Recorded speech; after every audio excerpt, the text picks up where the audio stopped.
Olá, pessoal do oitavo ano do Colégio Novo Milênio. Gente, nós vamos ver hoje, a partir da página 414, as questões geopolíticas atuais, tá?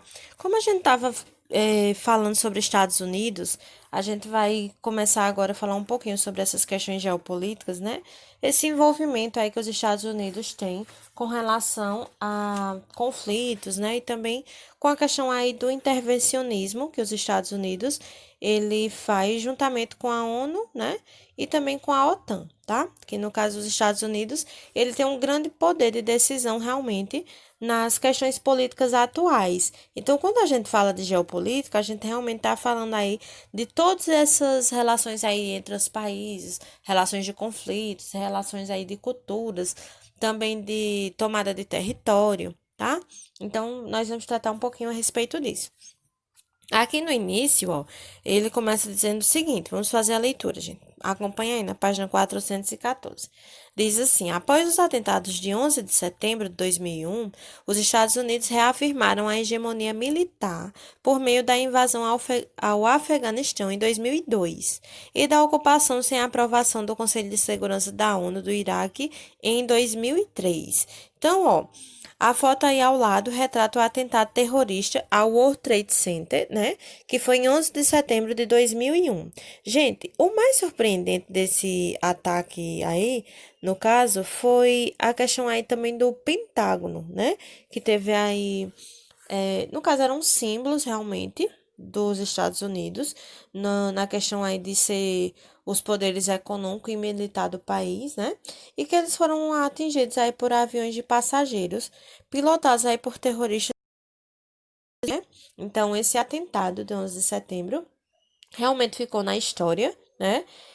Como um dos maiores atentados terroristas. E também foi quando os Estados Unidos começou, de fato, a fazer esse combate ao terror, tá?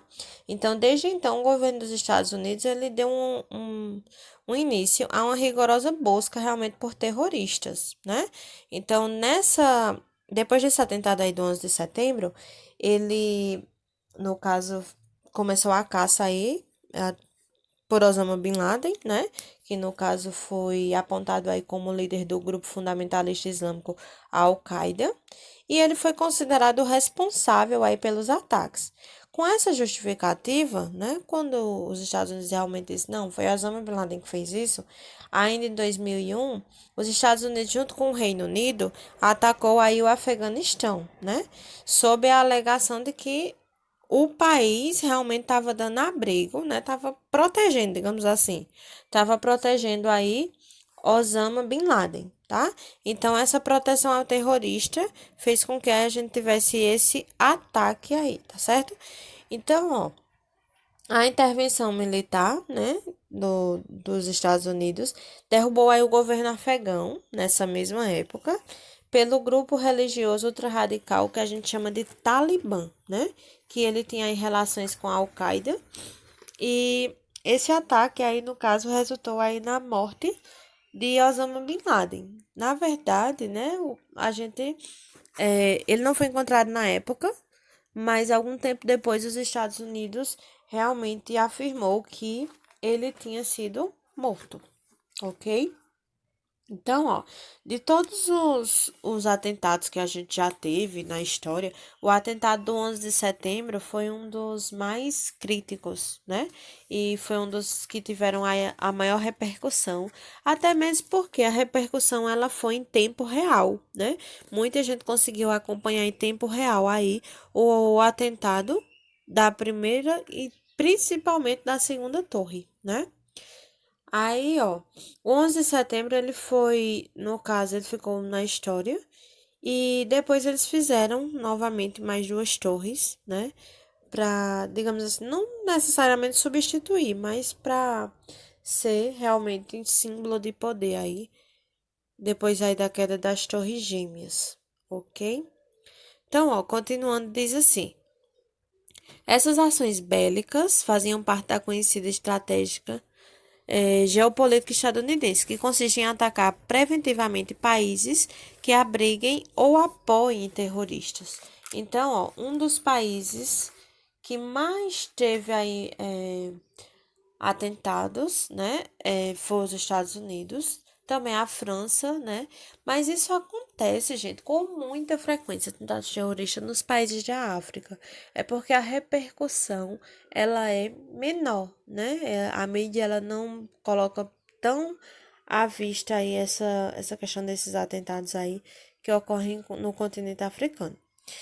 Então, ó, baseado aí, continuando a leitura, baseado nessa doutrina, George W. Bush, o então presidente dos Estados Unidos, afirmava existir o eixo do mal. O eixo do mal, gente, é constituído aí por esses três países, né, que ele chama de eixo do mal, por causa da questão dos atentados terroristas, dos grupos terroristas que há nesses locais, que é a Coreia do Norte, o Afeganistão e também o Irã, né? Devido à questão dos armamentos nucleares.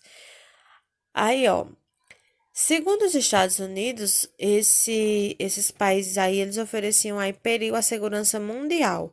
A foto a seguir retrata a invasão ao Iraque em 2003. Então, aqui ó, a gente teve uma invasão ao Iraque. Gente, essa questão da invasão do Iraque, no caso, os Estados Unidos ele estava acusando o Iraque de ter armas químicas e de também ter armas nucleares. Na verdade, depois a gente ficou realmente sabendo que o Iraque não possuía, né, armas químicas nem nucleares. Mas os Estados Unidos ele realmente não obedeceu aí à soberania do Iraque, também não obedeceu aí aos comandos da ONU e ele realmente invadiu o Iraque, né? E teve aí a destituição do governo do Iraque, no caso, o governo de Saddam Hussein. Foi instaurado aí um comando dos Estados Unidos e a gente teve a morte, aí, no caso de Saddam Hussein, que inclusive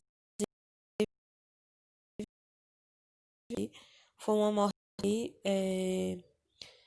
realmente mandada, né, provocada aí pelos Estados Unidos, tá? Os Estados Unidos mandou enforcar aí, no caso, Saddam Hussein.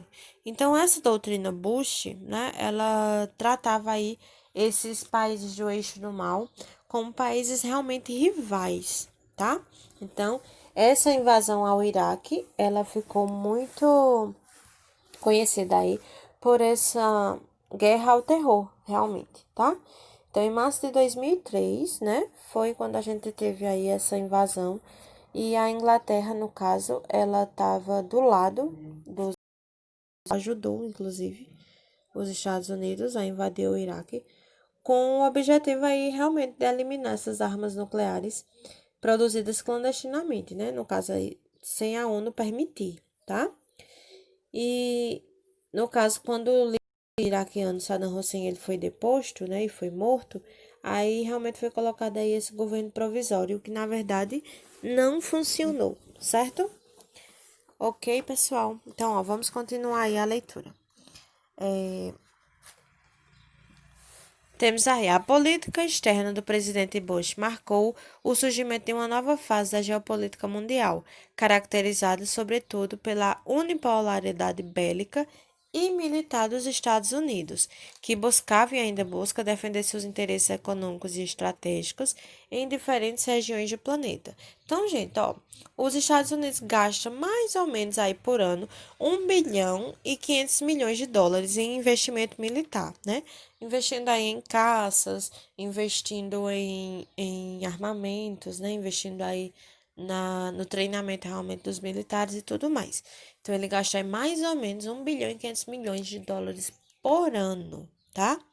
E os Estados Unidos, ele realmente só não tem um ataque mais, digamos que, repressivo nos países, principalmente do Oriente Médio, por causa da questão do petróleo, o interesse deles nas reservas de petróleo que há nesses locais, tá?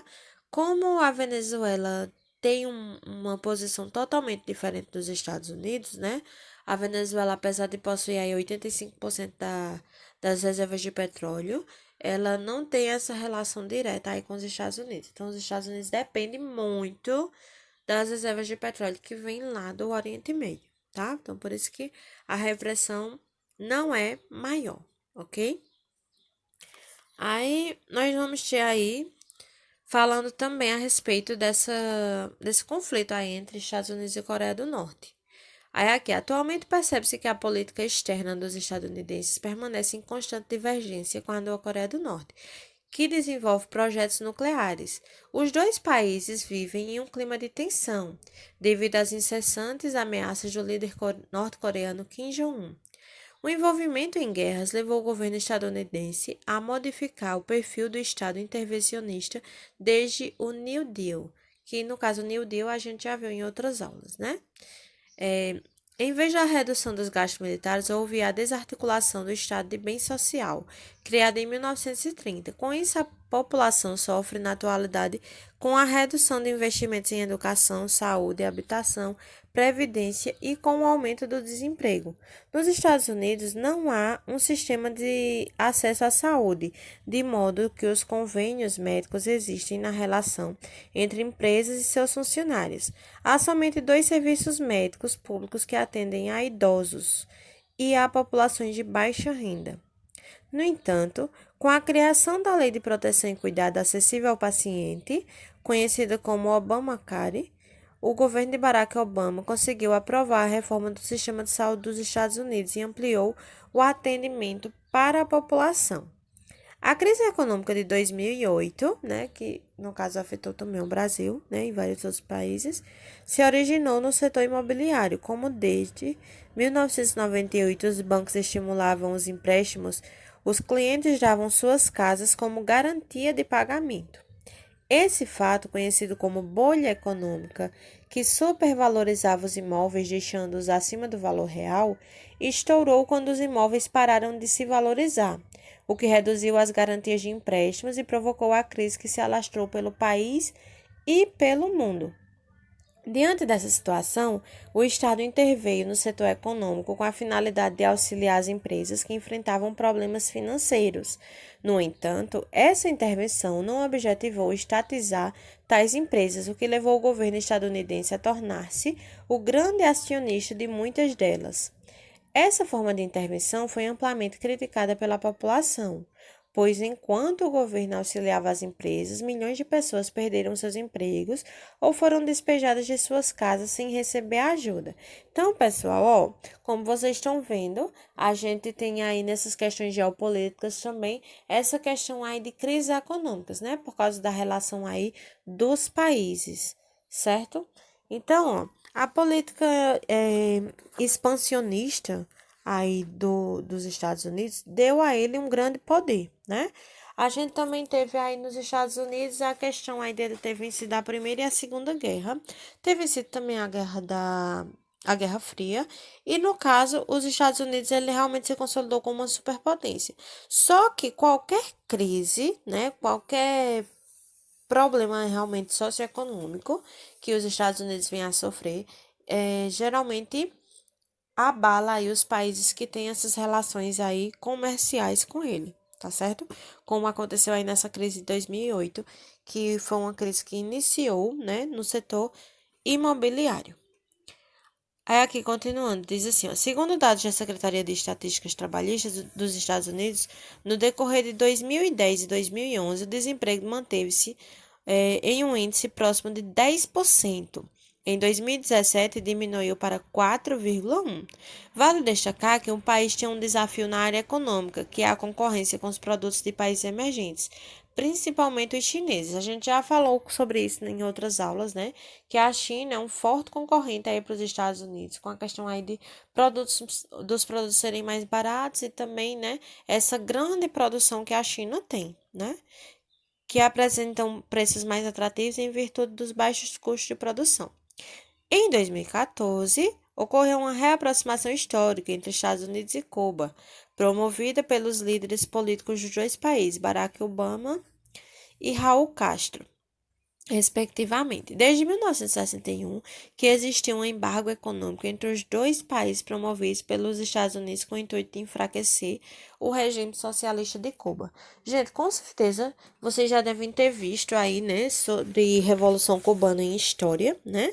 E a gente teve realmente essa aproximação de Cuba e Estados Unidos no ano de 2014, tá? Porque aí, no caso, em 2008, o Fidel Castro, né, ele passou o poder aí para o seu irmão mais novo, Raul Castro, porque ele estava aí com problemas de saúde. E Raul, né, ele começou a diminuir algumas restrições estabelecidas pelo Estado nesse setor econômico. Então surgiram aí algumas empresas privadas no país que antes não tinha, né, devido ao socialismo. Começou aí também a abrir para o setor de turismo, começou a ter aí milhares de trabalhadores trabalhando por conta própria, né, que isso também não existia em Cuba. Então, nesse contexto aí, Raul Castro ele retomou aí as relações diplomáticas, né, com os Estados Unidos. E esse plano de reaproximação, no fim de 2014, é, não é algo que tem pleno poder, assim, de apoio, né? Os políticos do país, não, os políticos dos Estados Unidos não apoiavam aí essa reaproximação. Mas Obama fez essa visita, né, a Cuba, uma visita realmente simbólica e muito importante, já que havia esse distanciamento, né, entre Cuba e Estados Unidos. E Obama, no caso, quando fez essa visita, ele, no caso, teve a intenção aí de realmente ter essa reaproximação, né, para ter uma relação realmente diplomática, tá? Essa reaproximação, claro que digamos assim, que não evoluiu, né? A gente não teve uma, não teve demais resultados, né? Encerrou por aí.